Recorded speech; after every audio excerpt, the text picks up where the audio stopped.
네, 진짜를 의미하는 요즘 용어죠. 레알. 네, 레알 뉴스 글로벌입니다. 제목과 관련해서 이 많은 분들이 조언을 주시는데요. 깊이 참고해서 아무튼 더 개선시켜 보겠습니다. 일단 오늘은 이런 뉴스가 헤드라인입니다. LA 인근에서 어제 경찰관이 의심스러운 차량을 검문하던 중에 운전자의 총에 맞아서 사망하는 충격적인 사건이 발생했습니다. 이 사건은요, 미국에서 경관이 피격됐을 때 어떤 상황이 펼쳐지는지 자세히 알아볼 필요가 있는데, 이는 오늘 영상 뒷부분에 가서 좀 자세한 부연 설명과 해설, 그리고 이 미국 텔레비전 방송의 현지 보도를 한글 자막과 함께 전해드리도록 준비를 했습니다. 오늘은 그래서 특별히 더 영상 끝까지 함께 하시기를 바라겠습니다. 그런가 하면 애틀란타에서 대한항공 여객기의 출발 지연 사태로 인해서 크리스마스를 한국에서 보내려던 현지 한인들의 불만이 크게 터져나오고 있습니다. 한국에서는 또 5명의 사망자를 낸 터널 화재 사건이 명백한 인재로 드러났고요. 이명박 전 대통령이 5년 만에 자유의 몸이 됐다는 소식도 있습니다. 사면됐기 때문이죠. 자택에 들어가서 윤 대통령과 전화통화도 했다고 합니다.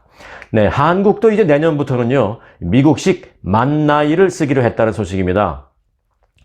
그리고 미국에서는 내년에 지금까지는 없던 새로운 연방 공휴일이 하나 생긴다는 좋은 소식도 하나 있습니다. 자, 지금부터 하나씩 정리를 해 드릴 텐데요. 또 뻘쭘합니다만은 구독과 좋아요 바로 설정을 해 주시고 소식 함께 하시기 바라겠습니다. 자, 그럼 첫 소식은 애틀란타로 가보겠습니다.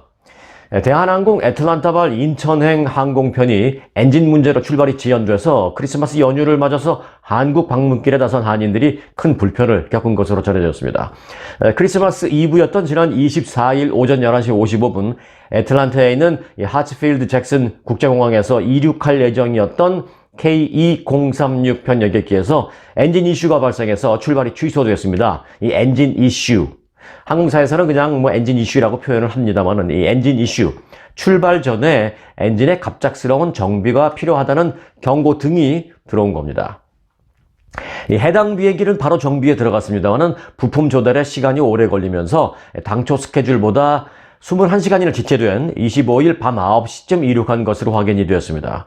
승객들은 당초 스케줄대로라면 한국의 크리스마스 날이 25일 오후 5시 50분쯤 도착을 해야 했습니다만 출발 지연으로 인해서 27일 새벽 2시 30분쯤 도착했습니다. 이에 따라서 대한항공 측은 인근 지역 호텔 확보에 나서서 승객들에게 숙박을 제공했지만 일부 승객들은 호텔 배정을 못 받기도 했습니다. 일부 승객은 크리스마스 이브에 공항에서 쪽잠을 자야 했고 크리스마스 당일 오전까지 거의 만 하루를 무작정 기다려야 했다라면서 아마도 앞으로 살면서 2022년도의 성탄절은 절대 떠올리고 싶지 않은 기억이 될 것이다 라고 이 화를 감추지 못했습니다. 이 불안정한 비행기 상태로 출발하는 것도 사실 절대 원하는 게 아닙니다만 항공사의 정비 실패로 예고 없이 이렇게 출발 지연이 발생하면 수백 명의 승객들이 낭패를 보게 됩니다. 참 이 대한항공 얘기하니까 생각나는데요. 미국에서는 이번 동부 지역의 이 살인적인 눈폭풍 사태로 전국에서 무려 70여 명이 사망했죠. 그런데 이 인명 피해뿐만이 아니라 역시 비행기 운항에도 기록적인 피해가 발생했습니다. 수많은 비행기들이 몇 시간이 아니라요, 며칠씩 출발을 못한 그런 피해가 발생했습니다. 그런데 그 와중에 좀 이상한 일도 있었습니다. 바로 이 사우스웨스트 항공 문제인데요. 이번 눈폭풍 항공기 결항 사태 중에 결항이 가장 많은 항공사가 바로 사우스웨스트 항공이었습니다. 다른 항공사에 비해서 유달리 눈에 띄게 결항 건수가 많았거든요. 이 항공사 전체 비행 편수 가운데 무려 70%가 결항을 했습니다. 이게 좀 이상하다 싶어서 알아봤더니 단순히 눈폭풍 때문이 아니라 평소에도 이 스케줄이나 정비 등등 숨어있던 문제들이 많았던 것으로 의심되고 있습니다. 결국 정부까지 나서서 일체 조사를 명령을 했고 바이든 대통령까지 비난 발언을 하는 등 사태가 커졌습니다. 그래서 이 사우스웨스트 항공 주가도 폭락해서요, 폭풍이 있기 전에는 주당 한 40달러 됐는데 지금 한 32달러, 33달러 그 정도까지 이제 크게 하락을 했습니다.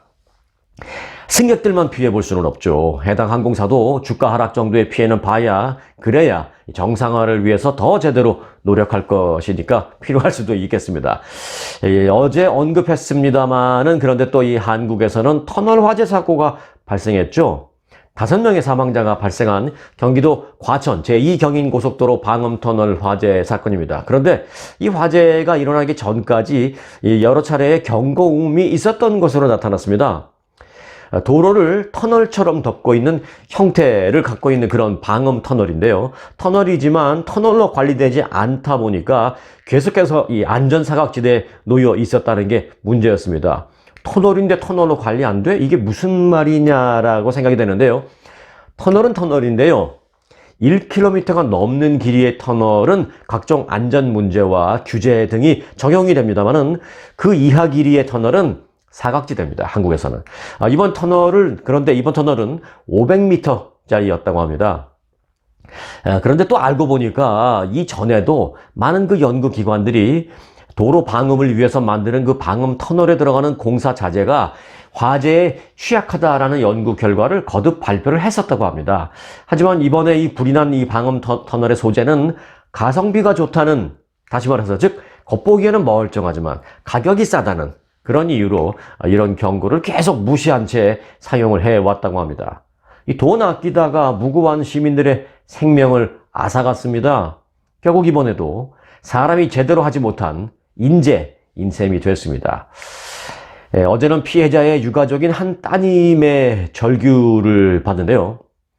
우리 아빠 얼마나 뜨거웠을까요? 라면서 울며 절규를 했습니다. 정말 이 오도 가도 못하는 터널 속에서 차 안에 갇혀서 용광로같이 타오르는 불 속에서 희생이 된 건데 생각하기도 정말 끔찍합니다만은 그 따님의 절규가 120% 이해되는 상황입니다. 그게 또 이제 인재라는 점에서 더 참담합니다. 이태원 참사도 인재였을까요?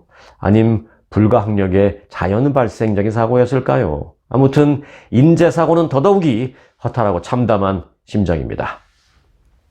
네, 이명박 전 대통령이 오늘 약 5년 만에 자유의 몸이 되었습니다. 윤석열 대통령의 지난 28일 신년 특별 사면으로 사면 복권이 된 이명박 전 대통령은 오늘 서울대병원에서 퇴원해서 오후 한 2시쯤 서울 강남구 논현동 사저 앞에 도착했습니다. 이 전 대통령은 거동이 불편한 듯 다리를 조금 절뚝이기도 했습니다만 10여 분가량 지지자들과 일일이 악수를 하면서 인사를 나누기도 했습니다. 이어서 대국민 메시지도 발표했습니다. 이명박 전 대통령은 세계적인 위기를 우리 대한민국이 가장 먼저 극복하기 위해서 국민 모두가 힘을 합쳐야 이 위기를 극복할 수 있다라면서 저는 대한민국의 번영을 위하고 대한민국을 위해서 기도함으로써 한 역할을 하겠다라고 말을 했습니다. 최측근인 이재호 국민의힘 상임고문과 권성동 의원 등 옛 친이계 인사 일부의 모습도 이때 보였습니다. 이후 이명박 전 대통령은 집으로 들어갔는데요. 들어간 뒤에 윤석열 대통령과 약 2분간 전화통화도 했다고 합니다. 윤석열 대통령은 이 전화통화에서 전직 대통령으로서 국가와 국민을 위해 역할을 해 주시기 바라겠다라고 말했고, 이명박 전 대통령은 윤석열 정부가 성공하도록 기도를 하겠다라고 화답한 것으로 알려졌습니다. 네, 이 전직 대통령의 사면, 어려운 문제 하나 해결했나요? 국민 통합을 위한 사면이 전제였는데 실제 국민 통합으로 이어질지 아니면 이 공정성 여부를 또 놓고 오히려 더 공방이 거세질지 이 문제는 좀 더 두고 봐야 될 것 같습니다. 한국 정치권 워낙 공방전도 심하고 논란도 심하고 논쟁도 많고 문제도 항상 많은 것이기 때문에 이 국민 통합이라는 전제, 이 문제가 잘 진행이 될지 아니면 논란이 될지는 조금 더 지켜봐야 되겠습니다. 네, 한국에서는요 새해 바뀌는 게 하나 있는데, 물론 많이 있는데 그 중에 하나 눈에 띄는 게 있었습니다. 이거 우리 미주 한인들도 좀 아셔야 할 것 같은데요. 한국에서는 내년부터 미국식 만 나이가 도입됩니다. 바로 1월 1일부터는 아니고요. 6월 28일부터인데 내년 6월 28일부터 사법 그리고 행정 등등의 분야에서 이제 나이를 따질 때 그 방식을 한국식 나이가 아닌 소위 미국식 나이, 만 나이로 통일을 한다고 합니다.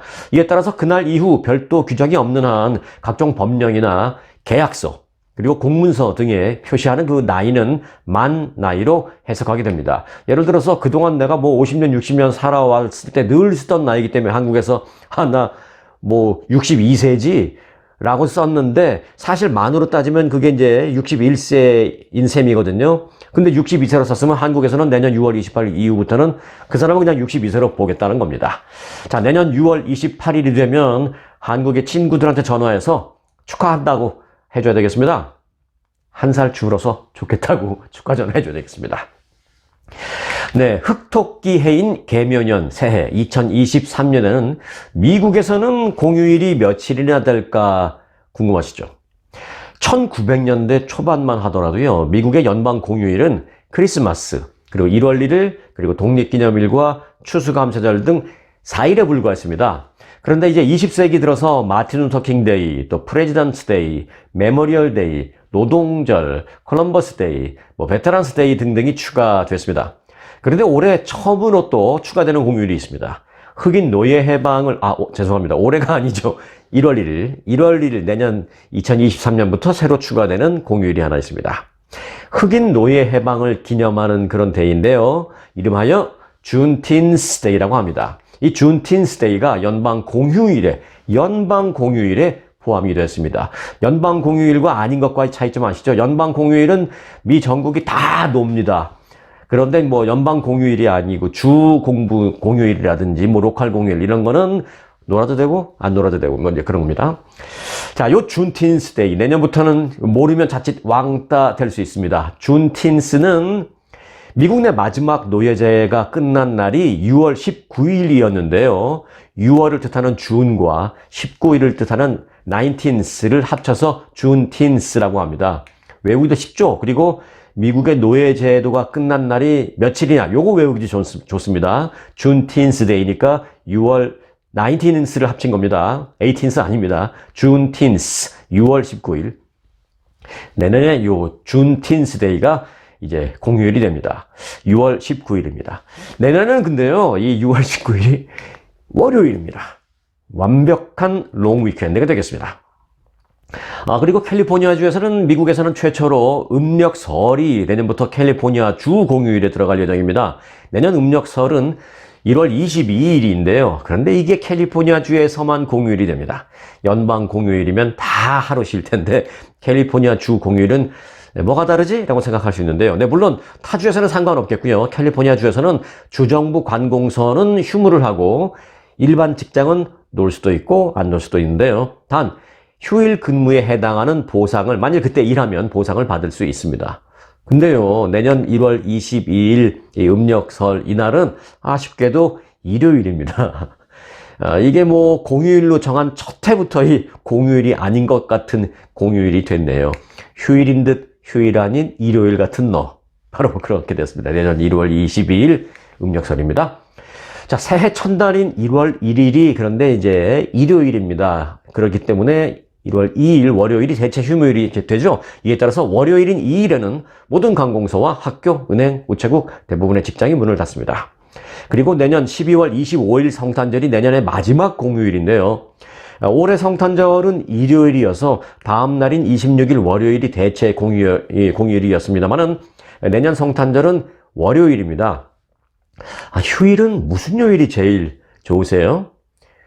금, 토, 일 놀 수 있는 금요일이 휴일 되는 게 좋으세요? 아니면은 토, 일, 월 놀 수 있는 월요일이 휴일 되는 게 좋으세요? 어떤 분은요, 수요일이 좋다는 분도 계세요. 어차피 금, 토, 일 또는 토, 일, 월이라도 어디 멀리 가지는 못할 바에야 월, 화 일하고 중간에 수요일 하루 쉬고 그리고 부담 없이 또 목, 금 일하고 주말을 맞는 게 좋다라고 하시는 분도 계십니다. 선호하는 휴일도 아주 다양하죠? 여러분은 무슨 요일 휴일을 좋아하세요? 자, 이제는 이제 예고해드린 충격적인 경찰관 피격 사망 사건 정리를 해드릴 시간입니다. 리버사이드 카운티 셰리프 요원이 어제 교통위반 차량을 단속하던 중에 차량 운전자가 쏜 총에 맞아 숨지는 사건이 발생했습니다. 사건은 후르파 밸리 지역에서 일어났습니다. 이 후르파 밸리 한인들도 많이 거주하는 리버사이드 카운티에 있는 소도시입니다. 그런데 이제 리버사이드 카운티는 많이들 아십니다만은 후르파 밸리라는 것은 이 LA 인근에 사시는 분들 아니면은 잘 몰라요. LA 사시면서도 이 후르파밸리 잘 모르시는 분들도 물론 많이 계시고요. 여하튼 이 소도시인데 이 사건 발생 직후 경찰관이 총에 맞았다라는 무전이 쫙 퍼지자 인근에 있던 수십 대의 경찰 차량이 일제히 도주 차량을 다 같이 뒤쫓는 광경이 펼쳐졌는데 이 차량 한 대가 도주를 하고 그 뒤로 약 40여 대의 경찰 차량이 일제히 추격하는 영화 같은 장면이 펼쳐졌습니다. 이 소식을 보도한 미국 TV 방송의 리포트를 이제 좀 전해드릴까 합니다. 약 한 2분 정도 분량인데요. 그런데 참고로 이제 한글 자막을 제가 뭐 달아놓긴 했습니다만은 현지 보도에서는 피해 경관과 관련해서 이 폴리스 오피서라고 하지 않고 셰리프라고 합니다. 리버사이드 셰리프 소속을 계속 언급을 할 겁니다. 잘 아시겠습니다만은 혹 이 한국에서 시청하시는 분들을 위해서 잠깐만 부연 설명을 드리자면 미국에서는 각 시정부마다 자체 경찰국을 갖고 있는데요. 간혹 좀 작은 시정부의 경우 자체 경찰국이 없는 경우도 종종 있습니다. 이런 경우에는 시보다 더 높은 단계인 카운티 정부에서 운영하는 셰리프라는 조직에 의해서 보호를 받습니다. 예를 들어 LA 같은 경우는 LA 경찰국 LAPD, 뉴욕은 NYPD 같은 게 있는데 이번처럼 이름도 생소한 후르파밸리라는 작은 도시의 경우는 자체 경찰국이 없어서 소속이 되어 있는 리버사이드 카운티에서 운영하는 리버사이드 카운티 셰리프국의 지원을 받습니다. 미국의 경찰을 부를 때는 폴리스 오피서라고 합니다만은 또 이 셰리프국의 경찰 요원은 그냥 셰리프라고 부릅니다. 자, 현지 보도 전해드리겠습니다. CBS TV의 보도입니다.